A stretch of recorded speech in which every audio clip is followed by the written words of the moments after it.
بسم اللہ الرحمن الرحیم الصلاۃ والسلام علیک یا رسول اللہ وعلی آلک وصحابک یا حبیب اللہ اللہم صلی علی محمد وآل محمد اللہم صلی علی محمد وآل محمد اشہد ان لا الہ الا اللہ واشہد ان محمدا عبدہ ورسولہ۔ یہ ایک ایسی نیکی ہے کہ اس نیکی سے بڑھ کر کوئی نیکی نہیں۔ نبی اکرم نور مجسم صلی اللہ علیہ وسلم کا فرمان عالی شان ہے، قیامت کے دن ایک ایسا شخص لایا جائے گا جس کے نامہ اعمال میں،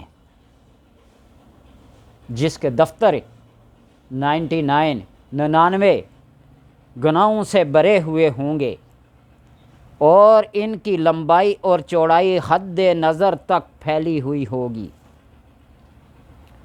اور اللہ تبارک و تعالی عز و جل اس سے فرمائے گا کہ تو نے اس میں سے کسی کا انکار کرنا ہے؟ کرتا ہے؟ کیا کر سکتا ہے؟ کیا میرے محافظ فرشتوں نے تجھ پر کوئی ظلم کیا ہے؟ وہ عرض کرے گا نہیں نہیں مولا۔ پھر رب تعالی عز و جل ارشاد فرمائے گا کیا تیرے پاس کوئی عذر ہے؟ وہ عرض کرے گا اے میرے رب، میرے پاس کوئی عذر بھی نہیں ہے۔ پھر اللہ عز و جل فرمائے گا کیوں نہیں، تیری ایک نیکی ہمارے پاس موجود ہے، تیری ایک نیکی ہمارے پاس موجود ہے، اور آج تم پر کوئی ظلم نہیں کیا جائے گا۔ اس وقت ایک پرچہ نکالا جائے گا جس میں اشہد ان لا الہ الا اللہ واشہد ان محمدا عبدہ ورسولہ یہ لکھا ہوا ہوگا،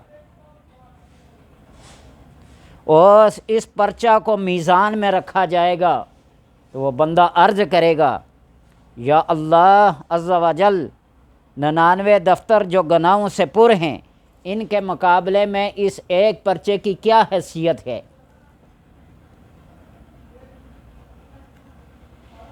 اللہ عز و جل ارشاد فرمائے گا بے شک تجھ پر کوئی ظلم نہیں کیا جائے گا۔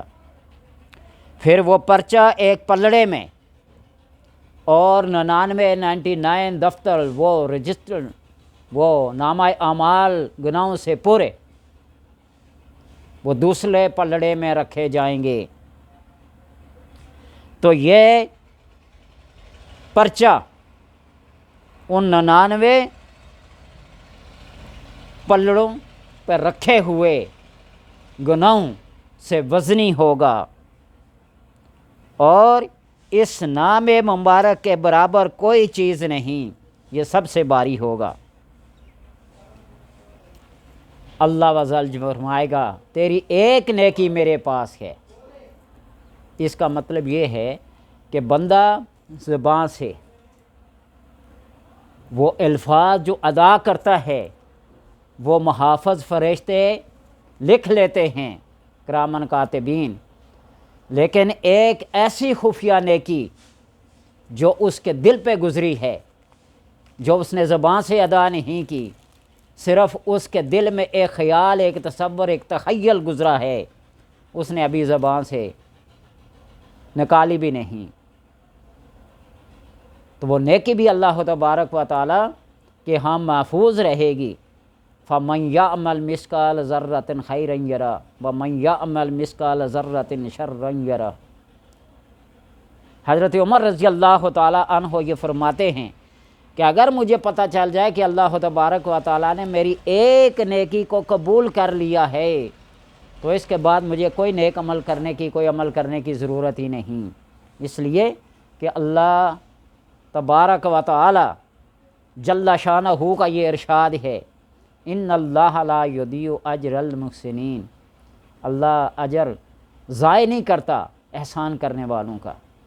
وہ جو نیکی کرتے ہیں، وہ جو نیک اعمال کرتے ہیں، اللہ تبارک و تعالیٰ ان میں سے کسی بھی نیکی کو، کسی بھی عمل کو ضائع نہیں کرتے۔ تو اس لیے اللہ تبارک و تعالیٰ سے دعا ہے کہ اللہ ہمیں ہر وقت اپنے ذکر، اپنے فکر میں رہنے کی توفیق عطا فرمائے۔ اس لیے بندے کو یہ اختیار کرنا چاہیے یہ عمل کہ وہ ہر حال میں پاک اور صاف رہے، اس کا من بھی، اس کا تن بھی، اس کا جسم بھی، اس کا لباس بھی، اس کا قول بھی، اس کا فعل بھی۔ کیا پتہ کس وقت اسے موت آ جائے۔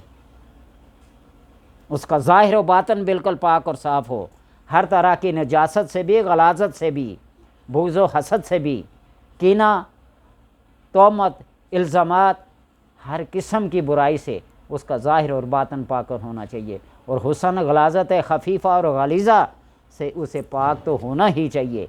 اللہ تبارک و تعالیٰ سے دعا ہے کہ وہ ہمیں ہر وقت، ہر لمحہ، ہر لحظہ، ہر ساعت اپنے قرب میں رکھ کر نیکی اور پرہیزگاری کی توفیق عطا فرمائے۔